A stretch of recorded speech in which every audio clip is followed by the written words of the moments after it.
Our main conversation is just about to get started. Again, my name is Erin McKinley. I am the Reader Engagement Manager here at Bay Area News Group, and want to welcome you to our interior design remodeling conversation.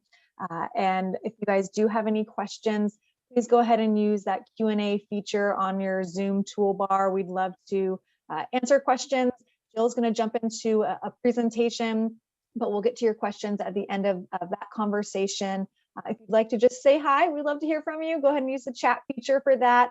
We will be dropping in some information in the chat, so be on the lookout. At the end of the conversation, we'll have links to Jill's class. Again, she's teaching at Las Positas College online, so we'll have those links, so definitely take a look there. But without any further ado, I think we're going to jump right back into our interior design conversation. Want to introduce our features editor here at Bay Area News Group, Jackie Burrell. Take it back. Thank you so much. Hello, everybody. I'm the features editor at the Mercury News and the East Bay Times, which are all part of the Bay Area News Group. I've been there about 21 years now, and I oversee the Sunday Eat, Drink, Play section, which is our food, wine, and travel. Although for the last year and a half, it's been more of a things to do at home page, as well as our Thursday Weekender section, arts and entertainment, and our garden and home content. I am a native Californian. I love California, but I came from Santa Barbara, moved up here to go to college, and now I have been here, God, I can't even remember, since my days at Cal. I'm here today with Jill Hornbeck, who is an interior designer and an instructor at Las Positas College. I know that Jill started her interior design business about 30 years ago. Jill, can you tell us a little bit more about that and about you? Yes, hi. So I started my interior design business in 1992 in Pleasanton. I worked in a co-op, and a co-op is where a bunch of us designers each share like a common space, but we have our own offices and our own businesses. So it gives us the ability to have lots of resources, have camaraderie amongst other designers. We're not like tooth and nail fighting each other for clients, because most of our business is referral business. So it's a fantastic way to have gotten started. I did model homes with a couple of the designers in the office. So we would go all over to Reno and set up model homes. I did staging later in my career, because that was popular to do about 10 years ago, to stage real estate homes. And then I also do residential and commercial design. And I've been at Las Positas College teaching for 20 years. I left a new home builder at Braddock and Logan, and was doing marketing coordinating for model homes there, and then came on down to the college and picked up an application, and within 2 weeks I was teaching my first college class. I do have a master's in marketing from Cal State East Bay, so that allows me to teach at junior colleges. I have taught at Chabot, and I have taught at Kenyatta College in Redwood City, and at Ohlone in Fremont. So I just love working with the students and seeing where they end up in their career. We do lots of field trips in my actual interior design classes through the college, giving them resources, meeting people, seeing products, specs, all of that kind of stuff. And then we've done a lot of that virtually in the last year by just me going to showrooms and recording and pre-recording field trips.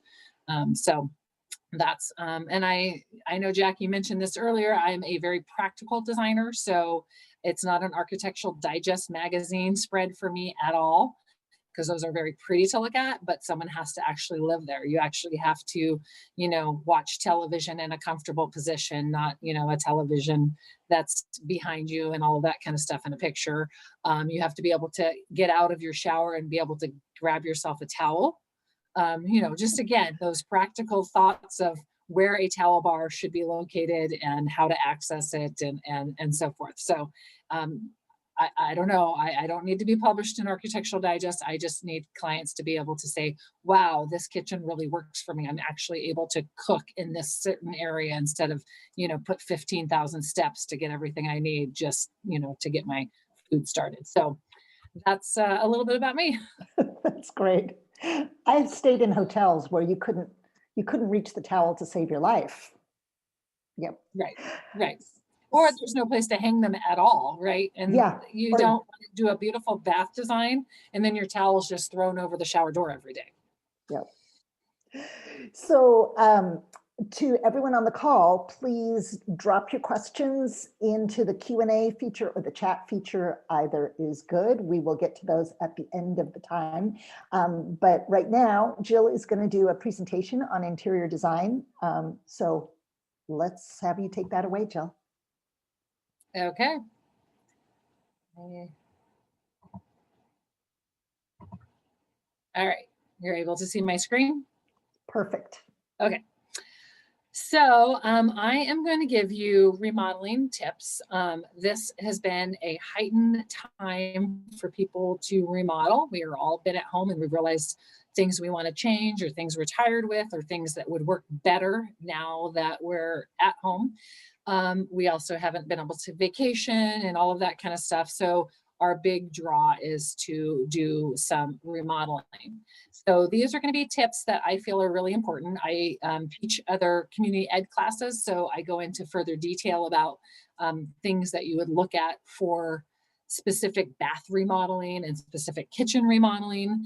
But like I said, being in the business and looking at the practicalities of remodeling, I think a lot of homeowners find that they miss things or they don't budget things or they haven't thought the whole process through. And so when they get done, they're like, oh, next time I would have, next time. I don't like clients to have that feeling of they've just spent $70,000 on a new kitchen and they think next time they're going to do something different. So we try to work, with clients to make, to give them ideas and tips and things to think about from the very beginning. And like I said, I think I proclaim myself as a very practical designer. That's part of that whole thing is I want that kitchen or that bathroom to be something that when they finished remodeling, it's a practical situation. Toilet paper rolls are the other thing, right? You're looking for where to hang that at the last minute. And then they have the stands that your dog knocks over and, all that, just those kind of things. Like what makes sense to turn on a shower? Do you have to get all the way into the shower to turn on the valve and so forth? So we'll go through, first, why are you remodeling? So in this time, people are remodeling for a number of different reasons. Probably not the very first one on my list because just to flip the house was kind of a 10-year ago process when prices were a little better. Now it's good luck if we can even, put a bid in and get a house. But that is one of the things because you are going to remodel a house differently to flip it. You're going to remodel it so that it has the standards, the basics. It's cleaned up. It's looking nice. It's sellable. It looks big. So white carpet, white walls, looks fresh and clean. You might take out some old ugly cabinets and all of that kind of stuff or repaint cabinets. So that would be one reason that you remodel it. And that probably isn't, like I said, what you guys are here about, today. To make it more sellable is another reason that you might say, okay, in a couple of years, we're going to sell our house. So we want to upgrade it so that it's more sellable. We can see other people have done stuff on the inside and outside in our same track situation. So we want to make our house be up to par and value and those type of things. Now the flip and the sell are, again, right now, not a profitable thing and not a recommended thing. If you can sit back and not remodel at this point for those two reasons, that because of the price of materials, the availability of materials and the availability of contractors, those two things don't make a lot of sense right now. You might be remodeling to upgrade fixtures. And we're talking about fixtures. We can talk about light fixtures. We can talk about appliances. We can talk about plumbing of fixtures. Okay, so, but it's not just a simple thing like that because oftentimes your refrigerator size is not going to be the same size as your opening. That was a very big thing during the pandemic was the appliance availability. It got shut down. So people were coming in and they needed a typical refrigerator's 36 inches wide. They needed a 33-inch refrigerator. It was like, there were people buying little tiny refrigerators to put in their spot until we could get some more production for the 33. So again, it doesn't always stop at just upgrading your fixtures, because that means that now we have to look at a bigger space to fit something that's bigger.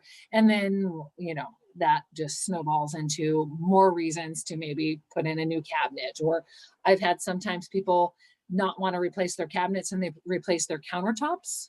And then they say, oh my gosh, my cabinets look ugly and old. I want to replace those. Too late. That was before you put in new cabinet countertops. So to make it more usable and functional.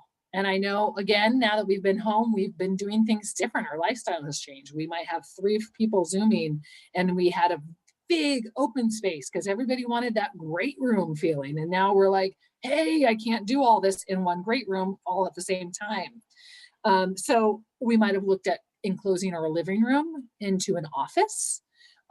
We might look at redesigning a nook area to be our main dining room, right? So those are like pretty simple remodels of just kind of repositioning stuff.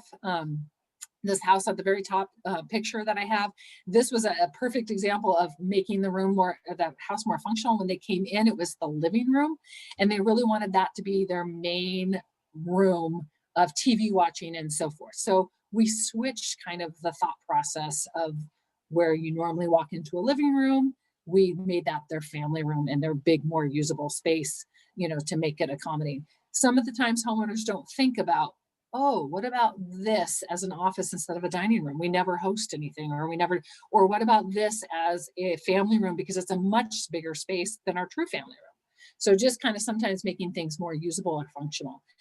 We can also add space or a room. So I find the hardest part about this is if you're adding a room, where the room goes and doesn't make sense. We should not be walking through your master bedroom to get into your kids' room because you added that room on, right? Where is the entrance or the space going to be added to, and does it make sense with the rest of the flow of the house?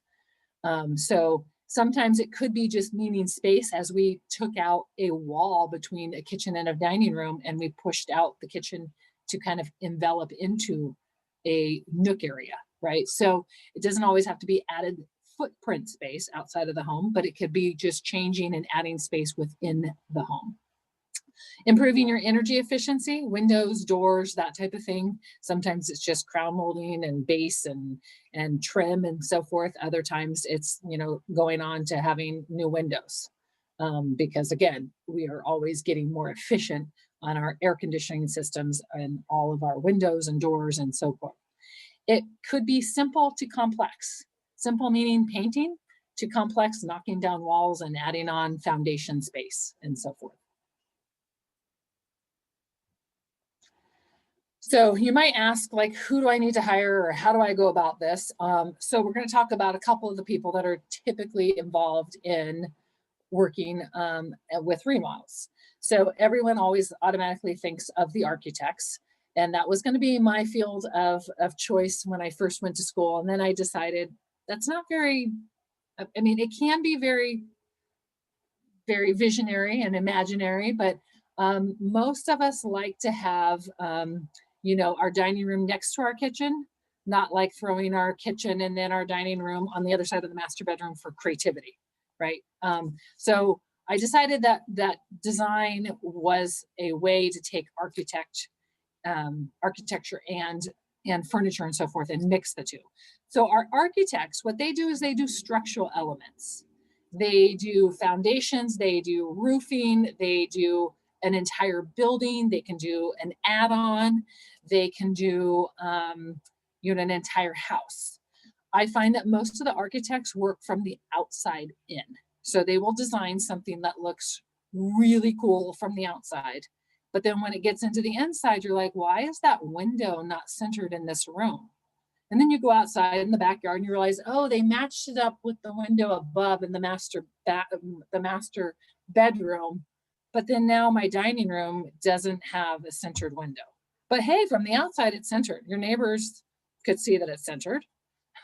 So a lot of times the architects, I feel, are great at grasping the detail, the structural, the engineering, everything needed to do a remodel, but sometimes they're not the visionaries of how the furniture is going to be placed within the room to make that room the most functional on the inside. And we spend more time on the inside of our dining room than on the outside looking at a wall or a window.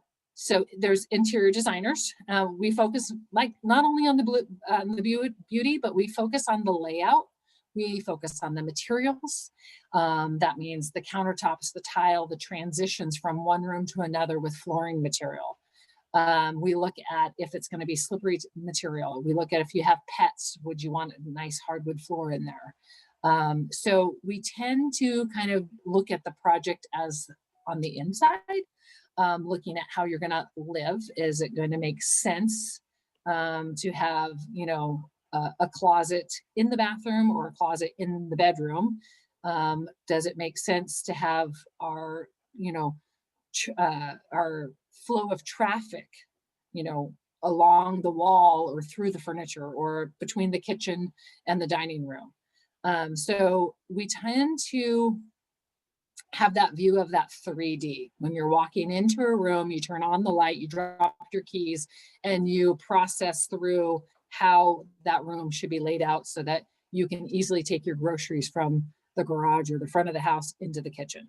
So there's a lot of, you know, just relationships that happen on the interior space that designers tend to focus on. Contractors, so they tend to be the build person, right? So they take the drawings, they build the designs, they take the drawings either from the contractor or from the interior designer, and their job is to get the job done, and they like to build and construct. They often, even that, I see that they are on pieces of, hey, we're going to get this done, and then we're going to get this done, we're going to get this done. They sometimes forget about, hey, this will indefinitely, you know, make a decision on how the faucet sits in front of the sink at the very end of the day. Is it off-centered? Is it right on center? That type of thing, right? Because they are building from a basic no wall, empty space to putting in cabinets. And will those things transpire to come together all as expected? So you might think, who do you hire first? So homeowners should either first hire a designer or an architect. Do you need an architect? Here's the thing about an architect. Architects can be designers, but designers cannot be architects.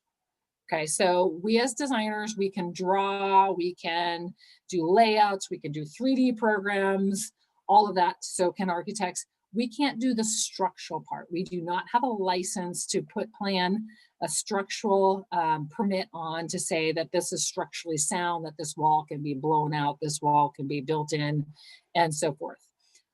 That's what an architect can do. A designer could also draw plans and have a structural engineer take those plans and make them structural and have a seal of approval. So what I'm saying is, do you need to have an architect? Not necessarily. If you want an architect, great. They are going to take from the very beginning to, you know, turning over drawings to your contractor very easily.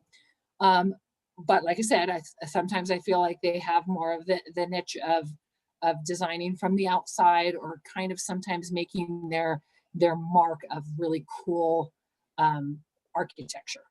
We had friends that had a custom home designed by an architect, and they had a nice curved roof and all of that. And when it came down to bidding it out, there was just no way that it was in the budget. So super cool, but you have to be that person that can say, that's not in our budget. I'd love to design something super cool, but it's not going to be this project. So you can have a designer work with a structural engineer, and they can sign off on plans to say this is structurally sound. You can build it like that. It can be permitted through the city, and the contractor can work with those plans. So contractors like to provide a bit off of the drawings. That's why contractors are not usually the first people that we ask to come to visit, because they're, again, about, okay, how long is this job going to take? How much is this going to, you know, you're going to ask, how much is this going to cost? And they're going to be like, well, what do you want to do? Well, we don't really know yet. Well, I don't know how long, and I don't know how much it's going to cost, because you don't know what you're going to do. So they're really you know, sometimes even referred by the architect or referred by the designer, or again, referred by other neighbors. And we'll talk about questions that you ask contractors and designers to kind of get a sense of, you know, what you need to look for. Sometimes contractors will also purchase the materials. Okay, so they will purchase, and not just the building materials, but say a plumbing tub or a faucet, and they'll put allowances in their bid for some of those things. So we'll look at some of those questions that you would ask a contractor, because that's important. Do you want to be the responsible person to get everything, or do you want them to get everything? Then there's also design build companies. These are kind of not relatively new, but I would say more advertised, where they do it all. So they have an in-house architect, they have a designer, and they have a contractor, and they meet, one person meets and works with all of their people to do the entire thing, all the way up to the furniture, if you'd like. And that's just, again, a service that you're going to say, oh, awesome. And it is. But there again, you have a design build company that is going to be profiting in every little area to provide that type of a service, right? Because they're a one-stop shop instead of having 2 or 3 people, you know, in the hands of creating your project.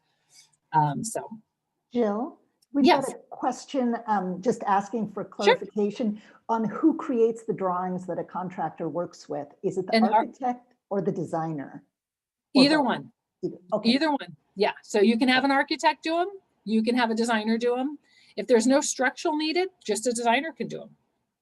Great. And then another question about structural engineers and when you need to bring that in, like if you're on a slope and you need support, or if you want to take down usually, usually when you're working with the architect or the interior designer, they will say, like, it's mostly, obviously slope is one, even on a hillside, but it's really sometimes even a wall that, say, you want to take out that's between 2 rooms, and there it's a structural wall that's holding up your roof.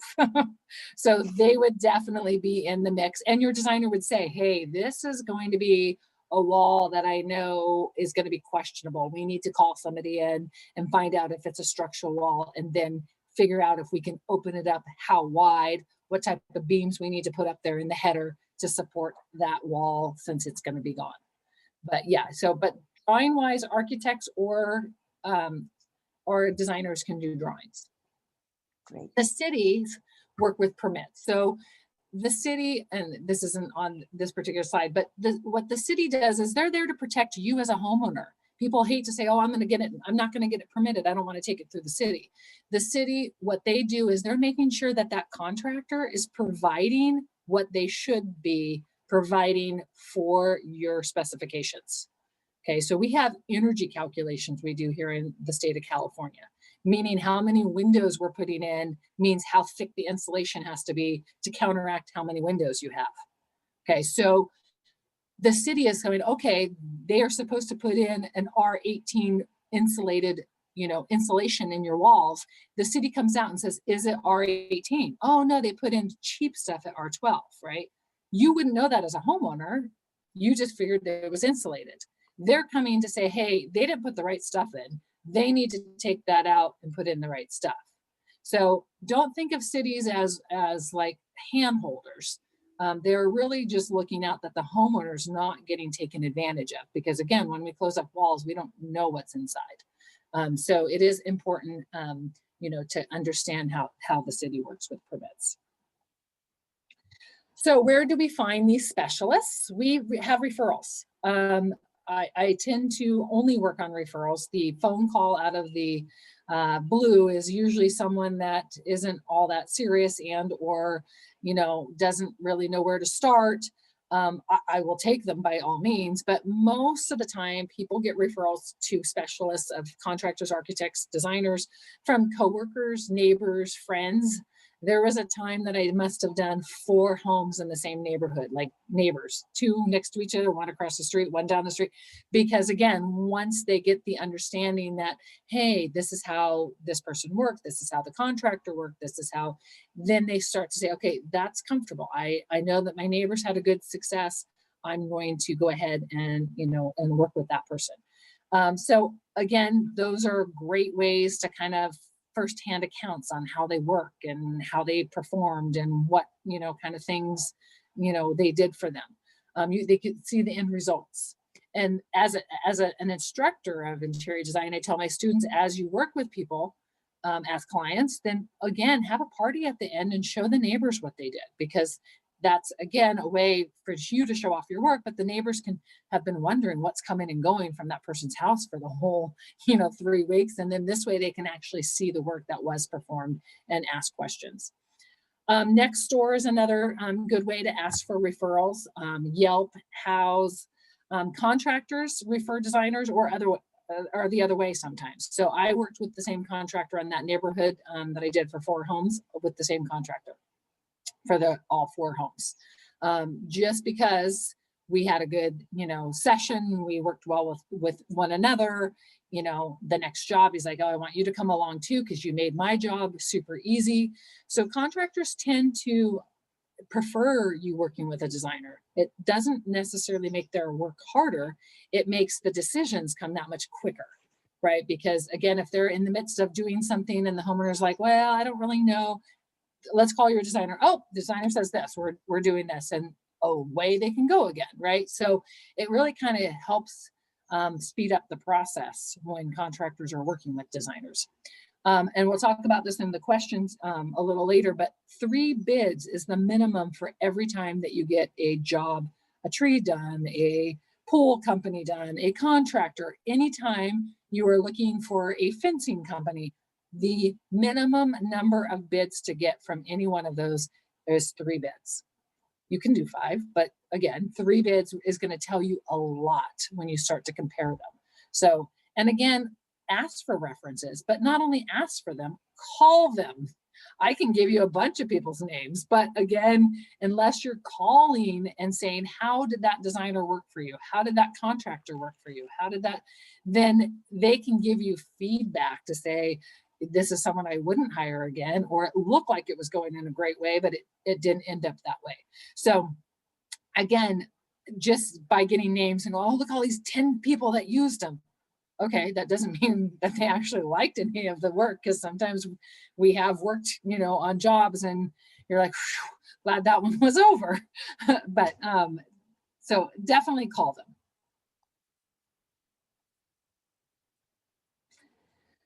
So some of you guys might be thinking, do I hire a contractor or do I run my own project? So you can do either one. A contractor is going to be the one hiring and or will have within their resources someone to do all of the entire job. Okay, so they're going to take out, rip out, demo. We're going to talk about a project line in the next couple of slides. They're going to have them do it all. Do you want to do part of that? Do you want to do any of that? It's really a time versus money. And sometimes it's not even money, because you will find that they might have a sheetrock person that they have been using forever and they're really reliable, and they're probably maybe even less than the 3 bids that you got over here. Hold on, sorry. I had an update. Is it still? Sorry, it just came up as an update and I hit the. Okay, so at any point, you have to evaluate. If you take it on, you probably can save some time, but you're not going to save money. My husband and I did our own remodel, and we were the contractors in the sense where we hired a person to come in and do addition, kind of seal the foundation walls and so forth, and then turned it over to us, and then we started on the inside. But when you go on vacation, there's no one working because you're on vacation. So if you take 3 weeks off, or you don't have time to go and do this, you don't have to, then that again is going to be pushing your project from what was or could have been 8 weeks to 10 or 12 weeks, right? So sometimes it can save you some money. It just doesn't ever save you the time, because you are the one that has to go in and do the electrical. And if you're, again, not there, then you're not doing it. You also have to have that comfort and confident in the skills. right? The do-it-yourself stuff. It's not like I'm going to watch a YouTube video on every little segment of this house remodel, because then again, you're going to be 6 to 7 or 8 months out just getting the remodel done by just learning how to do each one, right? So again, you have to kind of look of some of those things. Like we have cabinet removal. That's not difficult, especially if you don't want to reuse it. You can probably get some good, strong teenagers in there and do some sledgehammers and get that out. Is that going to save you a lot of money? Probably not, because the crew is going to be there ready to do some part of that. But again, that's what you can look at. Toilet removal and installation. How comfortable do you feel about that, right? Is it going to change the type of flooring that's underneath it or anything like that? Flooring. And I say not carpet because usually most of the other type of flooring, most people can do. Carpet's a really hard one to stretch in. And so anytime that you're doing any kind of engineered flooring, laminate flooring, vinyl flooring, tile, all of that kind of stuff, depend again on your confidence and your skills in doing all of that. But those are areas that you definitely, can utilize in the remodel. Obviously painting, right? Some people are more confident about it. Some people are like, I would rather pay the money to have that done. And then of course there's trim and finish work, any, crown molding and casing and doors and all of that kind of stuff for that. I put up Home Depot and Lowe's because I don't want you to forget about them. They have designers. They have cabinet companies that install. I worked at Lowe's all of last summer just for the fun of doing nothing else in the pandemic. So they have the resources like any other cabinet company. It's just working with the right designer at the different Lowe's and Home Depots. There's some that have been there for 15, 20 years that know their stuff, that you're going to get some good quality customer service. Most of the cabinet companies are going to be what other cabinet companies can purchase from. So there's no reason that you can't go and get a cabinet price from, Lowe's or Home Depot or anything else like that to be able to compare what your cabinet company is, or again, order cabinets just for a bathroom or a kitchen, something on a smaller scale if you'd like to do that. So here's my practical design tips for remodeling. I like you to try to look at utilizing the space within your house. Oftentimes people see their kitchen as what their kitchen is and they replace their cabinets just as they are, but maybe drawers and stuff like that. When, wow, what if we had turned and created a peninsula and an island off of that and pushed that space, not adding on, but just moving that kitchen space more into the family room, because your family room is either really large or could, lose 2 or 3 feet. That's an important one. A lot of times people don't see outside of what the construction of the room was originally done as. They see it only as, let's replace our cabinets just as they are. So, and is there a room that's not being used to its full capacity? Let's look at our living room, that once a year Christmas tree, room, or that once a year, don't go in that room except for, when guests are over kind of thing. So how often are you using some of the rooms in your house that you couldn't think about? Could that be used as something better than it is now? Storage space, the function of the room, all of that kind of stuff. And then don't forget to budget and finish the job with lighting and accessories. The one thing I noticed when I went to go stage people's homes is I got to their home and they had lived there 2 or 3 years, and a lot of their pictures were just sitting in closets. They had never hung them because they didn't know where to hang them. Okay, so I'd go through and I hang all their pictures and put some, accessories and, because again, accessories are expensive, some picture frames and plants and books and lamps and all that. And they're like, oh, we don't want to move now because this is how we like it. Well, but you've been here for 3 years. You never finished the job. Lighting is a really important part of the job. And so is accessorizing. And we're not talking, coffee table books and, candlesticks and all that kind of stuff, but just kind of bringing everything together, again, with toss pillows or lamps and so forth.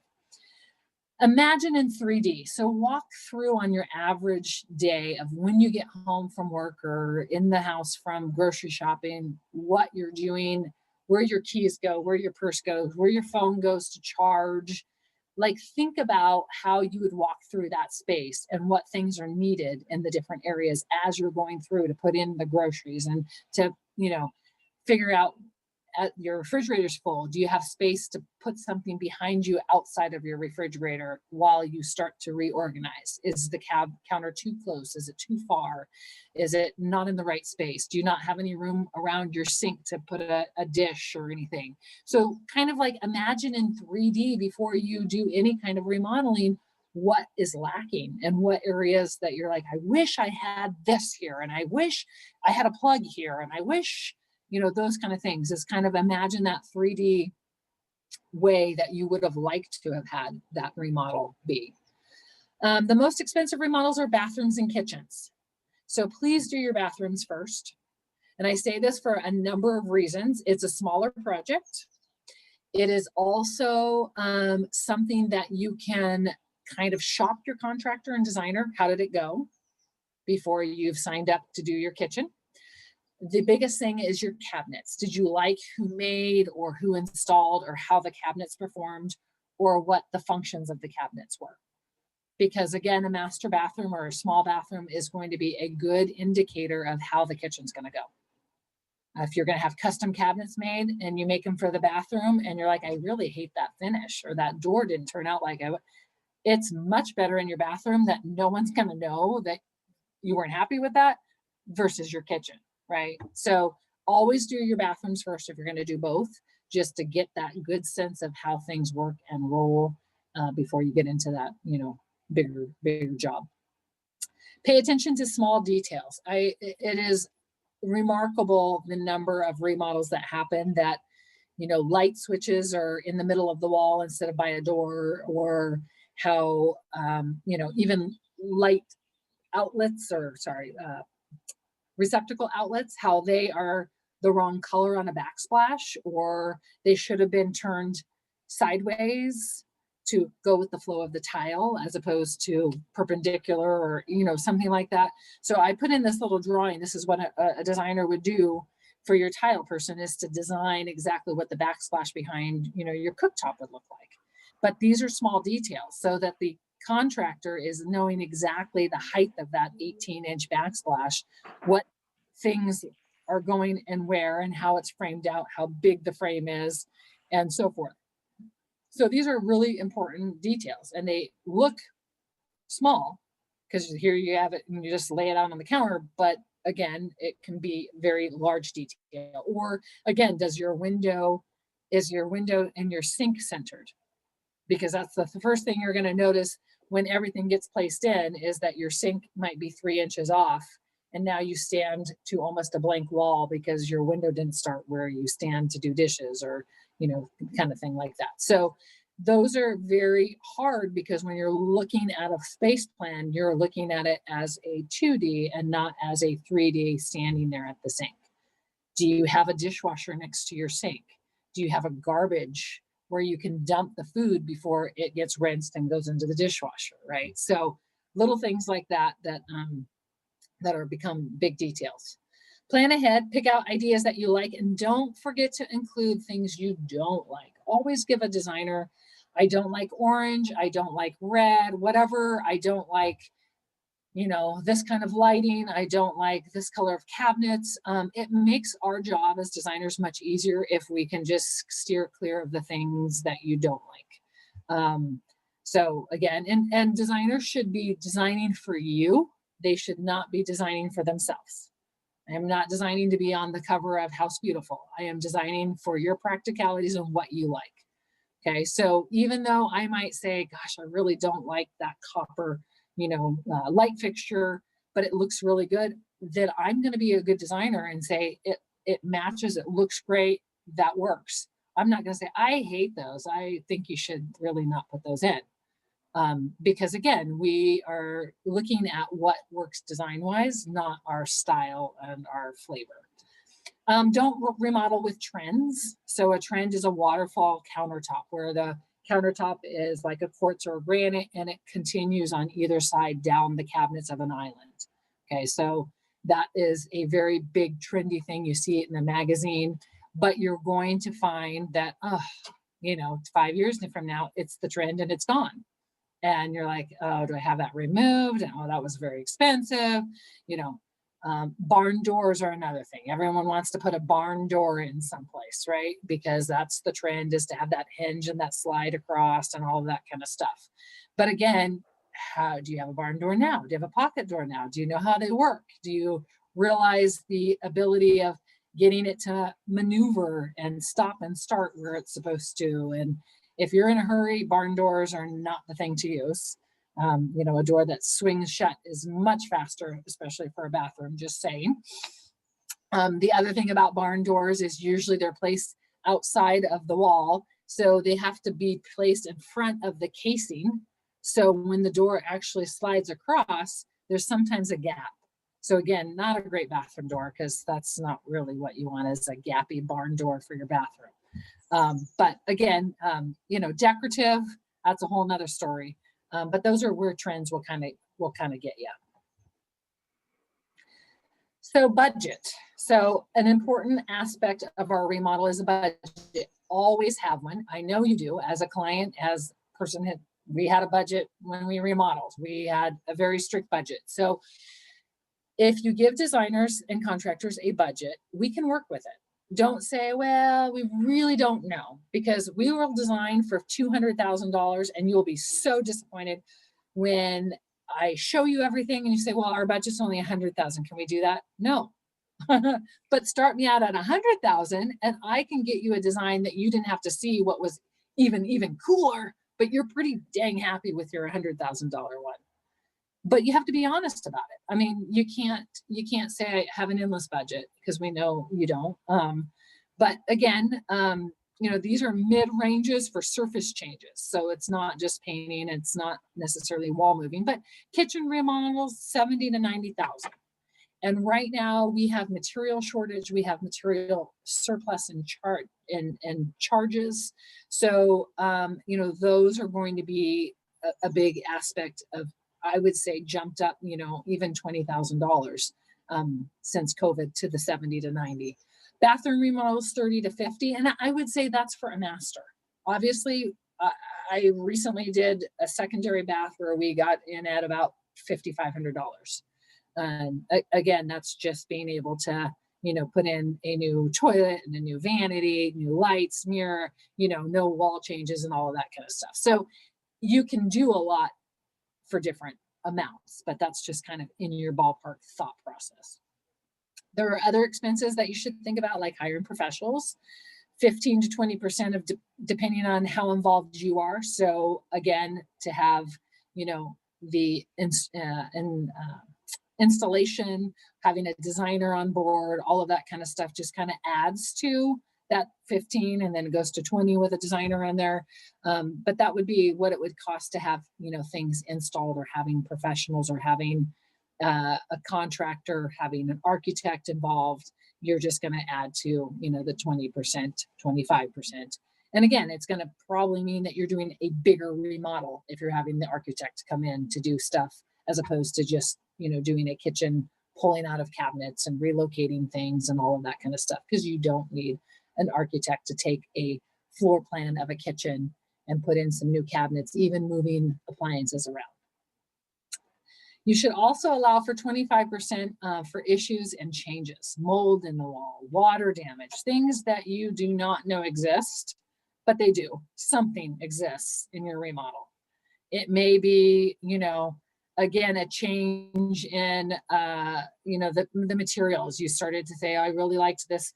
This is actually a tiled shower that looks like Carrara marble. It's a dowel tile, so it is not marble.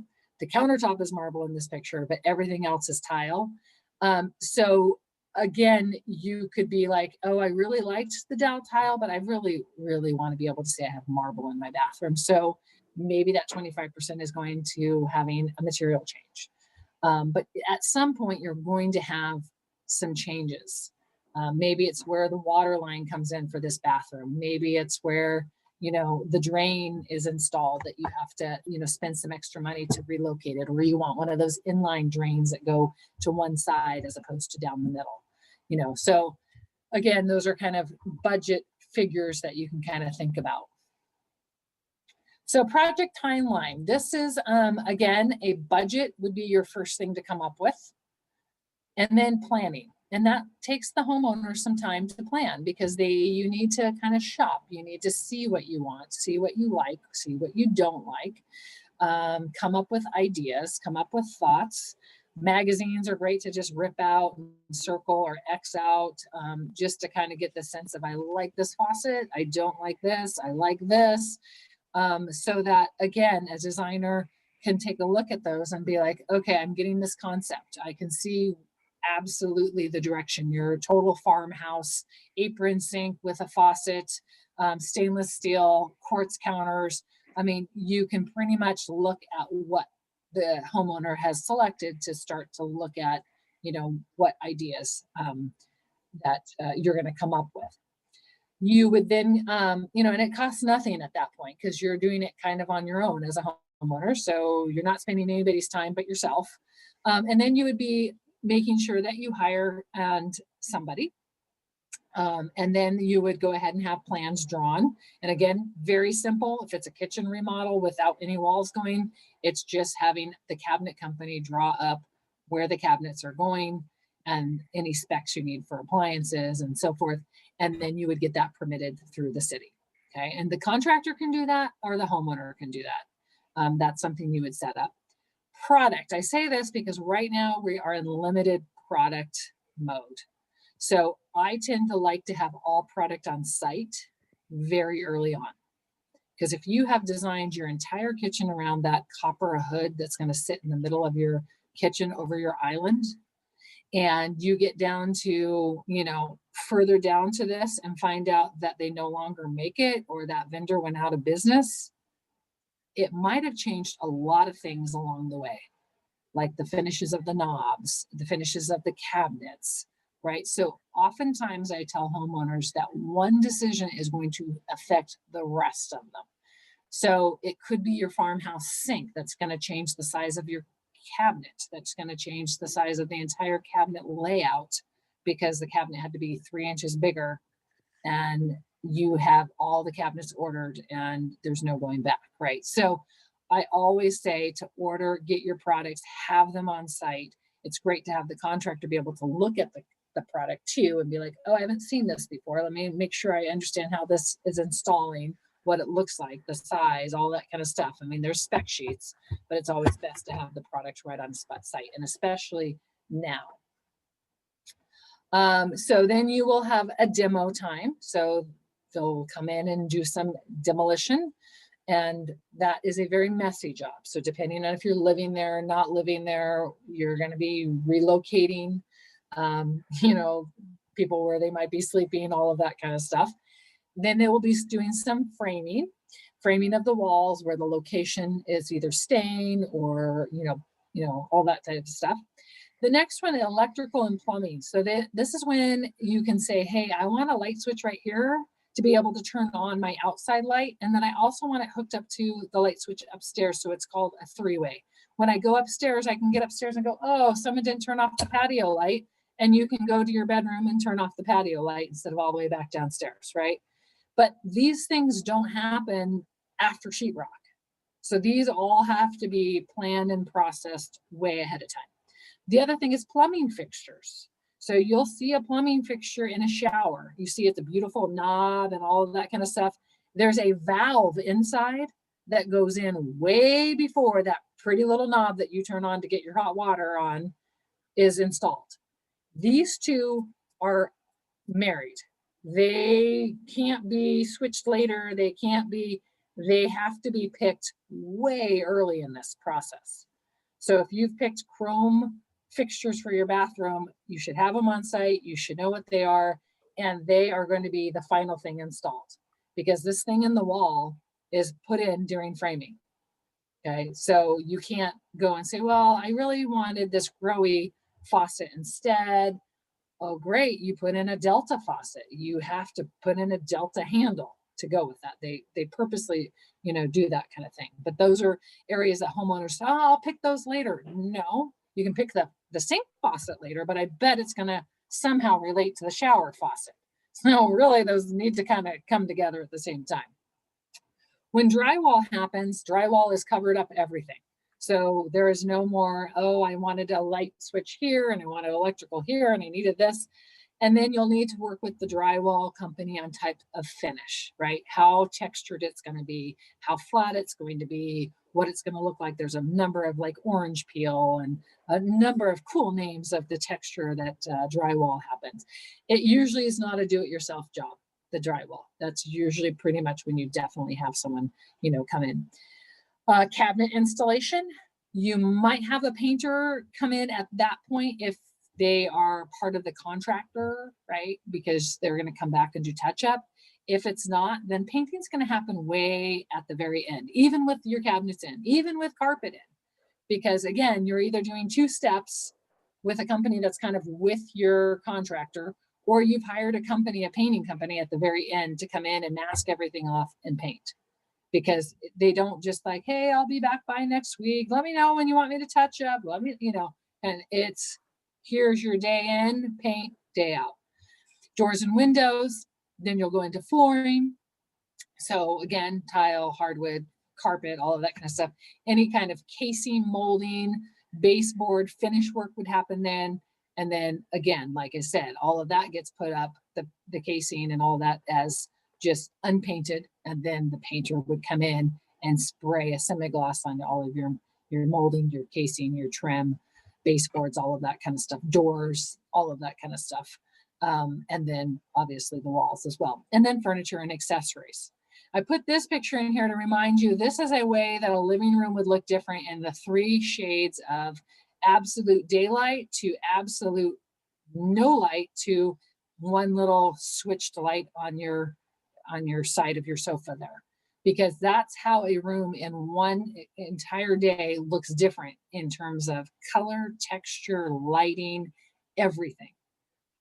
So it's a good memory to think about when you're remodeling is, again, that lighting aspect. Are we going to do lighting overhead? Are we going to have lamps? Are we going to, we'll deal with it later. Well, then you might just end up with one little lamp next to your sofa and realize I spent a lot to remodel, but I didn't get what I was looking for. Jill, we Yes. have a ton of questions, Okay. which I'm excited about, but 2 of them go with this sort of project timeline thing. One is, if you're doing a new roof, where in the timeline does that go? After installation and HVAC? Or at the So if very you're end? doing a new roof, it's usually right about the framing, and they will enclose you before they start putting stuff in the walls. Got it. And then another question was, when do you think, there have been a lot of people mentioning their difficulty in getting contractors or anyone to return calls at all right now because they're in such demand. When do you think that and the product shortages are likely to ease a bit? Oh, wow. I wish I had a magic 8 ball. Do they make those anymore? Anyway, I would have no guesstimate because we are still seeing house prices in the absurd amount all over the country, housing in general, renting, all of that. So I don't see if it's an economy, drop, or I have no idea, because at this point we have production as good as we can get. We're still trying to get people back into going to work to produce. So the contractors are just at their wit's end to get everything done. So I can't even guesstimate when that would be, because I know working at Lowe's, by the time I left in October, production was up, but now prices are up. We're seeing the cost of goods and materials and everything just skyrocketing. Some of it is with our gas prices and supplying them to locations and so forth. But that's just all in turn with our poor contractors that are just trying to get their jobs done. So I'm the marketing. I'm not the economist of projection. Do you have more slides or do you want more questions? Yes, I do have. Okay, go ahead. So these are questions to ask interior designers. How do you work? Do you work on an hourly basis? Do you work with a project management fee? Do you work as a design fee? They are very upfront with how, how designers work. We like to get paid. We like to have, what we're doing. We tell you, gosh, we've been at the cabinet store, we've been measuring, we've been, all of that kind of stuff. We are pretty much taking like that decision making and running things through the clients, but we're also just helping the contractor to stay on, on schedule. So even those faucets, designers would be like, hey, you need to get those faucets to the, job site, or can I help you? Can we go pick them out? Can you go from the vendor? All of that kind of stuff. Who do you work with? Like, what contractors do you work with? Are there a list of people? Because again, that might be a way to get a contractor in now, is that you've, asked a designer, do you have some contractors you work with? Because I'd like to start working with you, or even doing the prep work now and getting on the books for January to start the remodel then, right? So that you have everything up and running, product, everything. And then you can go for it in January when, they're not as busy. Designers usually charge about an hourly rate of $150 or more in the Bay Area. And again, I can speak for only myself. I know that I don't sit there and go, okay, well, there was 10 minutes. There is a lot of design time that happens right in here at 2 and 3 in the morning. That is not billed, right? There is a lot of drive time that you're just like, okay, with that particular client, blah, blah, blah. It is really the hours that we're working at our desk or on the computer or creating a spec sheet or anything like that in order to, get the client what they need. Do you project manage? Meaning, will you work with the contractor? Will you work with the homeowner? Do you work with everybody to kind of make sure that we stay on schedule, stay on budget? They know what you're doing, you know what they're doing. Do you buy or spec the materials? So some designers tend to buy because they have some resources to buy. I mean, obviously furniture and stuff like that sometimes, but other times they do have a good resource of buying tile, for example, because we can get a wholesale price, and maybe the tile person doesn't use that particular vendor. Or do you just tell us, this is what I would pick, this granite, find it from whatever vendor you can. I would pick this backsplash. These are the cabinet materials I like. So again, those are kind of different. And a client can say, I want to do all that. Or the client can say, I want to do none of that. Just please do it all. It's going to cost you more money, but as long as you're honest to the designer to say, I really want to be involved in this, or I don't, then we can work either way. And then asking what vendors do they prefer? Because a lot of times we do have our vendors in terms of like All Natural Stone in Dublin. They're a fantastic tile company that, I've worked with. I wouldn't send you to, another tile company I wouldn't know, because I know that Gail would take care of you at that particular place. So they can give you a list of vendors that they prefer to work with. Do they have to? No. And that's something, again, to make, clear with the designers. Questions to ask contractors: get at least 3 bids. So again, making sure that you're getting 3 bids. Call the references, ask for them, check their contractor's license. You can check that with that website, and you can even type in Google contractors, California Contractors License Board, get a number of their license and take a look to see, are they up to date on their workers' comp insurance? Are they have any claims against them? Do they even have their license valid? So I like to compare the 3 bids, and I even as a designer will ask the homeowner, can I just look at them? I like to look at differences. What are they covering? What are they typing out? How thorough is it? A big one is trash in an outhouse. One contractor will put their bid out, and then you'll say, well, are you taking any of the trash? Oh, no, I forgot to tell you. We'll just pile it up in the front of your garage. Okay. Well, this one has, coverage for taking the trash each week to the dump. An outhouse. Do you want the contractors using your bathroom? Do you want to have an outhouse placed on your home site for the 6, 8, 10 weeks that they're going to be there? Right? So is it covered? Does it show it in there? It's just the overall thoroughness of the bid. You know, what are you covering? What are you not covering? I still remember a painter's quote where on a sticky note, they put $3,000 and they handed it over. That is not a bid, but that's a good way to check that that's not very thorough, right? We would not want to hire someone to paint on a sticky note. So these are really good ways to see how thorough, you know, that each of the contractors are going to be. Get the permit. Who's going to do it? You are the contractor. You can, you know, every city is going to have a different price for permitting, but you know, you're going to look at $400 to $1,000 to even more if you're doing adding on space, because in the city of Livermore, I can speak for, anything over 500 square feet, they put on a school parcel tax, because they figure if you're putting on 500 square feet, you have a kid that's going in the school district, so they're going to get your money that way. So again, just that kind of is very vague in the amount.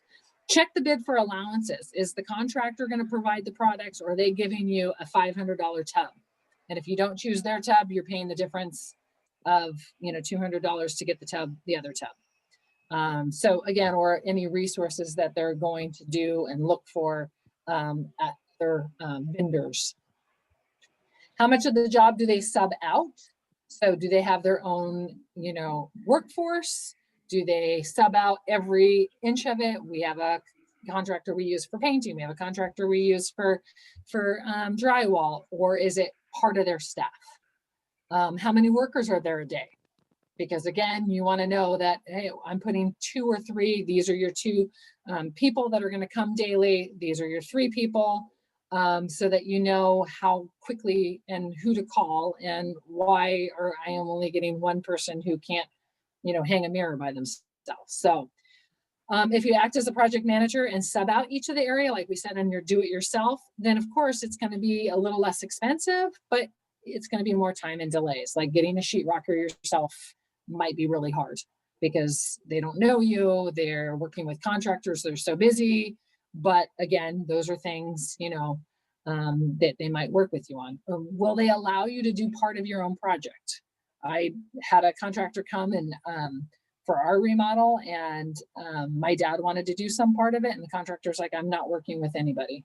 It's me or nobody. So obviously 1 out of the 3, check, gone.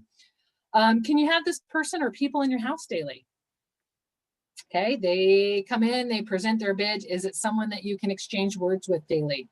Like I said, I'm at a house right now being remodeled, and the contractors are actually staying at a 5th wheel down the street, and they were here at about 7:05 working on the house this morning. So we don't have restrictions of noise out here, but what I'm saying is, can you have them showing up? Are you happy to see them, or are you like, oh, their music or their, you know, voice, or just all day long? You know, that's going to be your life for about, you know, 8 weeks, 10 weeks, depending on what you're doing. Are you going to be happy having somebody, you know, and this person? The timing, that's important right now, right? When they can start, their schedule, how quick they can get the job done. They are all about getting the job done quick. Okay, so they don't like to be like, hey, we're here to, oh, you don't have any of the product. That's not going to go over well with contractors, and it shouldn't, because now they have to go home, or they don't have another little job they can go and do, you know, kind of thing. So again, it's really important that, you know, you're working with them. Payment, again, nothing should ever be paid in full. Most is at the most a 20%, or usually even a 10% to start, and then each segment of the job requires more percentage for completion. The doors arrived. Okay, so here's another percentage. You see the doors, they're here. You know, okay, we finished with the framing. We need a payment for this. Okay. So in their bid should be line itemed out percentages or the amounts that they're expecting at the different times of completion. Okay, so again, that's a really important one, because we don't like contractors, you know, we like them to get paid. We don't like homeowners to get in over their head or find that they've given so much cash out and then the contractors don't show up the next day. Can happen. So, all right, I hope I wrapped it up just about yep, okay. This is great, Jill. We're going to go a few minutes over just because there are so many questions here. Some of them you addressed already, which is fantastic, either when I relayed the question or just in the process of your presentation. But there have been a bunch of questions about hardwood floors and the engineered kind versus not. Is it a good idea in a kitchen? Will my new cat scratch my hardwood floors? And there was one more, how one reader thought that hardwood floors made a place feel kind of sterile and barren. Should she reevaluate that? So can you just sort of address all of that? Sure. So again, being a practical designer, I am not 100% true hardwood fan for hardwood floors. Mainly because we have a couple of issues, especially on slab. That means foundation is slab concrete. There is some moisture that happens. So with real hardwood floors, they don't tend to want to install them on slab. Second of all, they're not as durable as an engineered or even the new luxury vinyl tiles that you have out there that look like wood. And wood and water never mix. So I'm not a big hardwood person in the kitchen.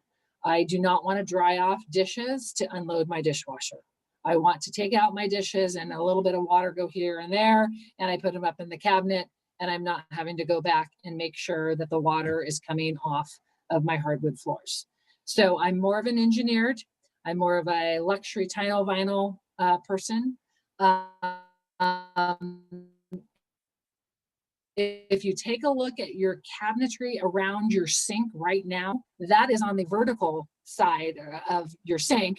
How does that look? And I don't think lots of water gets there, but you can also just see that that is your most busy amount of water and wood. So flooring is going to be cat water, dog water, spills, milk, anything that ends up on the floor. So I know it's a softer bit of tile. In terms of to your legs and feet, and the look is very defined. I love the hand scraped engineered floor from Anderson. They have prison labor hand scrape divots and they stain it, but it's more durable than a true hardwood floor, because true hardwood floor tends to be solid, or if it is plied, then it's just going to be marred on the top. It's not as hardy as an engineered or definitely as a luxury vinyl tile. Got it. One person asked, she wants to replace her kitchen windows and she wants to do a kitchen remodel. Can she, if the window sizes are not changing, can she go ahead and do the windows now and the remodel later? I would not, because my biggest thing about windows is you don't know that they aren't changing. Because the kitchen designer might say, hey, if we got rid of this window or shorten this window, you'd have a bigger cabinet.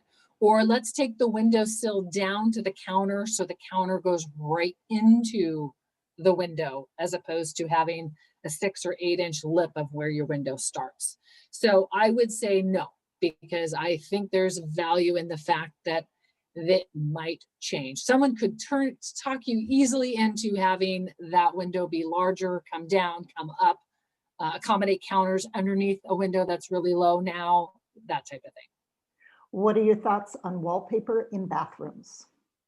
I love wallpaper in bathrooms if it's a powder bathroom and if it's a big master bathroom, but not in a kid's bathroom or not in a bathroom that's heavily showered. If you're talking about never turning on your fan for exhaust in the bathroom because you like it warm and steamy, then no wallpaper. You will have absolutely none in a couple of months anyway. I love wallpaper for a number of reasons. It shows a beautiful scale to it, makes the room look larger, smaller, colors, textures, patterns that just a coat of paint doesn't give you.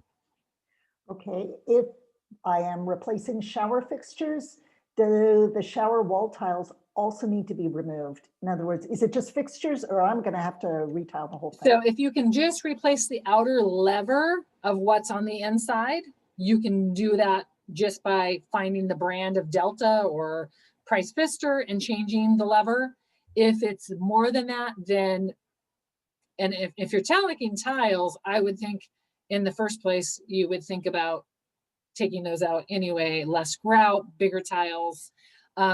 A lot of the older fixtures are a hot and cold separate valve. Those are no longer allowed because you can turn on the hot and right? So it's all going down to what they call a balanced pressured fixture lever that blends the two at all times so that there's no scorching.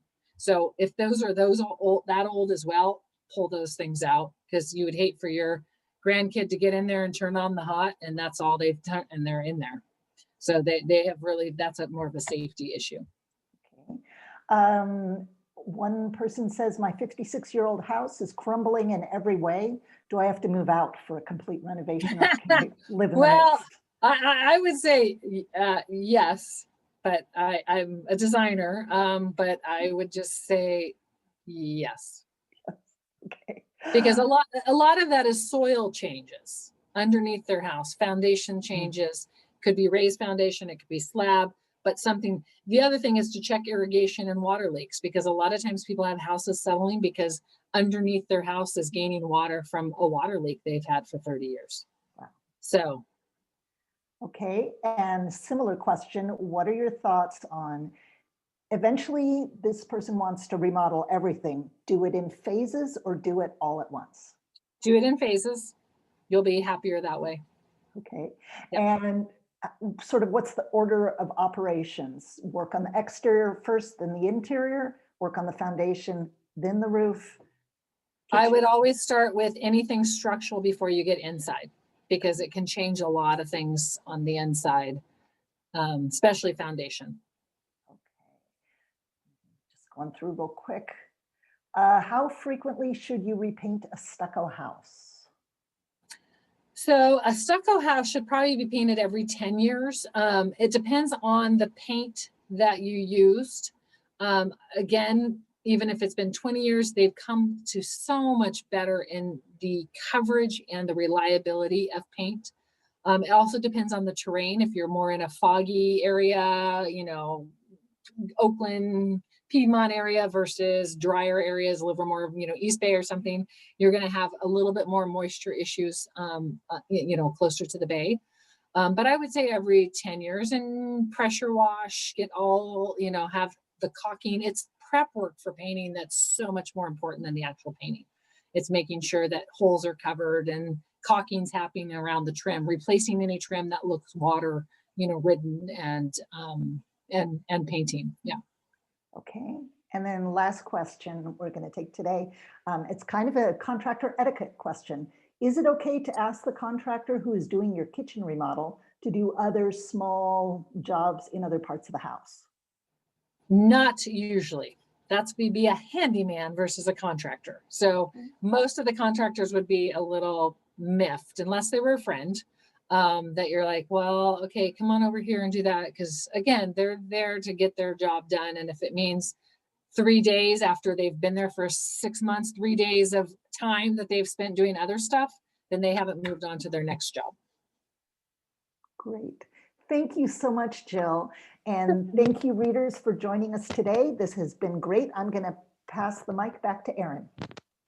Thank you, ladies, and thank you everybody for sticking with us. I know we went over about 10 minutes or so, but we wanted to allow some questions to come in and for Jill to finish her presentation, which from the sounds of it, everybody did really enjoy it. So thank you. That was awesome information. Just wanted to show a few slides here. You'll see Jill's contact information here on the slide, and I just gathered some quick bullets from Jill's presentation on things to ask the contractors. So make sure you screen grab this. We did record the session, so you will get a copy of the recording, so you can go back through and re-listen. But we are going to say probably goodbye. Oh yes, thank you, Charnel. Charnel just showed the perfect slide. Jill's classes. So if you are interested in learning more from Jill and being able to maybe handle some of this on your own, definitely check out her classes. We will send the links in those and all of our follow-up emails. So definitely be on the lookout for that. And other than that, have a wonderful Thursday, you guys. We really appreciate your time. Jackie, thank you. Jill, thank you. Thank you. Everyone else, have a good day. See you later.